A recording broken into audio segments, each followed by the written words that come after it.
Hey everybody, Maurer here, and today we're talking about a pretty significant update to Autopilot, not actually FSD beta related for once. Then we also have news on a new Tesla factory in California, updates on Tesla insurance, Gigafactories Berlin and China, and some news on Redwood Materials. Markets continued to rebound today, the Nasdaq finishing up 1%, Tesla outpacing, finishing up 1.7% to $751.94, nearly shaking off the loss to start this week. As I mentioned yesterday, the Federal Reserve wrapped up their September meetings today, so Fed Chairman Jerome Powell speaking after that meeting, and the meeting minutes being released. All this happens a couple hours before market close, and obviously the market reacted just fine. The Cliff Notes version is that the Fed has decreased their growth outlook for this year, they've increased their inflation expectations, and they continue to say that they'll be reducing their bond purchases soon, but no date given there. As for interest rate increases, it looks like the expectations in terms of timeline continue to move forward. 9 out of 18 members now expecting at least one interest rate increase next year. That's up from 7 in June and 4 in March. All right, before we get into the real Tesla news, just a quick FYI here. It looks like PBS is planning to feature Elon Musk on their In Their Own Words series for Season 2, Episode 5, which is scheduled to air next Wednesday, September 29th. So maybe not a whole lot of new information that's going to come out from that, but should be interesting nonetheless. All right, getting into the Tesla news then, we've got an update here from Analytical ETH on Twitter, who has apparently noticed that in the most recent software, 2021.24.12, the owner's manual for the Model Y and Model 3 has a new update.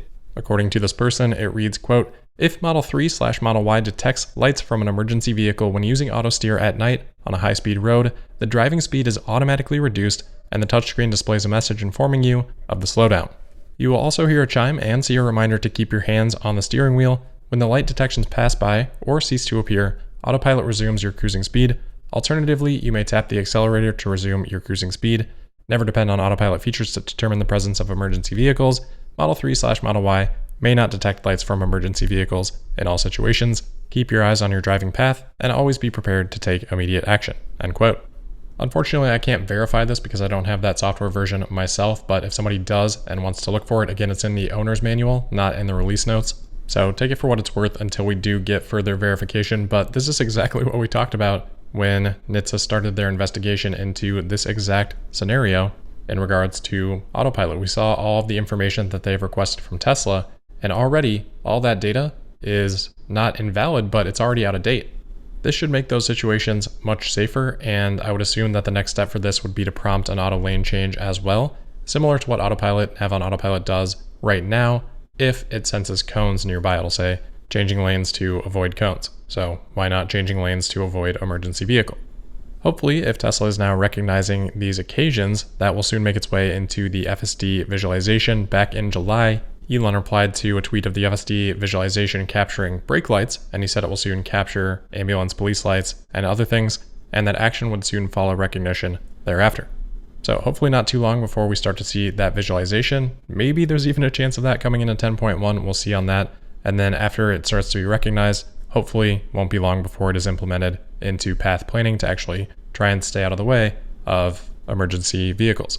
And then again, on the NHTSA investigation, it's specifically about these instances. It doesn't mean that it couldn't lead to other required changes for Tesla, but if Tesla is implementing this, I think that makes it much more difficult for NHTSA to actually have any ground to stand on in those regards. And remember how NHTSA requested data from other automakers in regards to this Tesla investigation? Well, there's certainly a possibility that that ends up reflecting very well on Tesla, and throughout this process, the bar could just be even raised further for other OEMs. All right, next up here, we have news of the latest Tesla factory. This is in California, Lathrop, California, where Tesla is building a so-called Megafactory. So not a Gigafactory, but a Megafactory in this case. This was shared by 209 Times on, I think, their Facebook page. And then Bloomberg also happened to catch a post about this from Lathrop's mayor, which was subsequently deleted for some reason.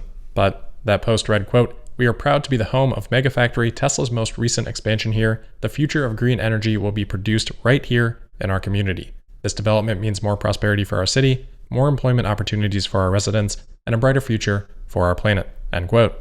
As the name hints at, and as you can tell by the photos here, if you are watching the video, looks like Tesla will be producing megapacks at this factory.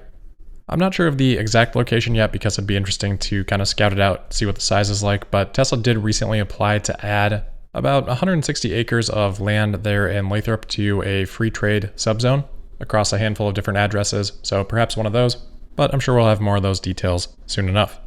As for why Tesla would be doing this here in Lathrop rather than at Giga Nevada, I think the rumor is that CATL would be providing the cells here, and if that is the case, then yeah, they could still do it at Giga Nevada, but there is less of an incentive to do that, and it could be a better logistical positioning here in California. All right, next up, we've got a couple of updates on Tesla insurance from Elon on Twitter. I think the timing here is really interesting because we know with the FSD beta button that Tesla's going to be looking at some of those insurance-related telematics, which they have pretty much said have been ready to roll before, but we're now going to actually start to see them being used for something, because even with Tesla insurance in California, that's still sort of the old quote-unquote Tesla insurance that I don't think is actually using any of that sort of data yet. So anyway, Elon responding to a question here about Tesla insurance in New York, saying, quote, "The regulatory process for approval to offer insurance is extremely slow and complex, varying considerably by state. Tesla is hoping to offer real-time, based on actual driving history, insurance in Texas next month, probably next year before we get approval in New York," end quote. Somebody then also followed up asking about Tesla insurance in Mexico, Elon saying, quote, "Hopefully worldwide long-term, but insurance is a regulatory labyrinth/escape room," end quote.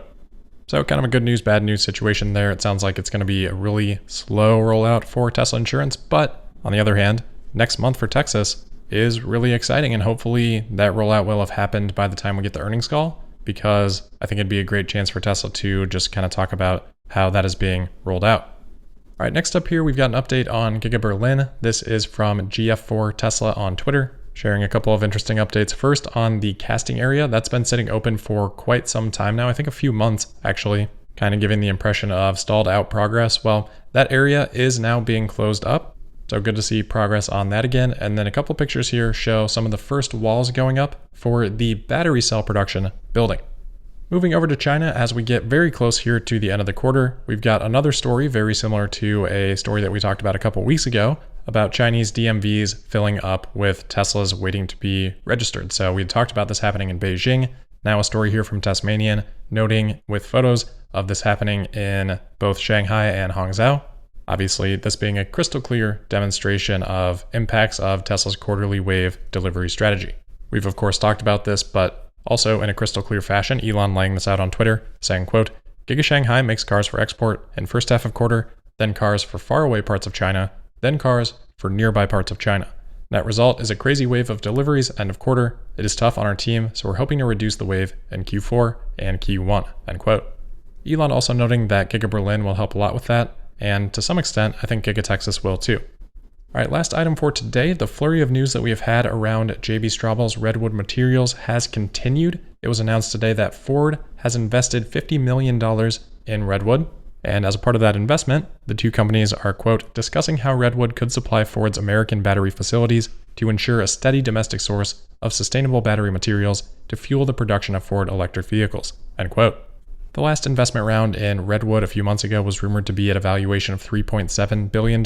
So this $50 million investment from Ford likely gets them somewhere around 1% stake in the company. I'm guessing the valuation has increased a little bit since then. So good for Ford, good for Redwood, and we'll see what comes of that partnership. But that will wrap it up for today. So as always, thank you for listening. Make sure you're subscribed and signed up for notifications. You can also find me on Twitter at Tesla Podcast, and I'll see you tomorrow for the Thursday, September 23rd episode of Tesla Daily. Thank you.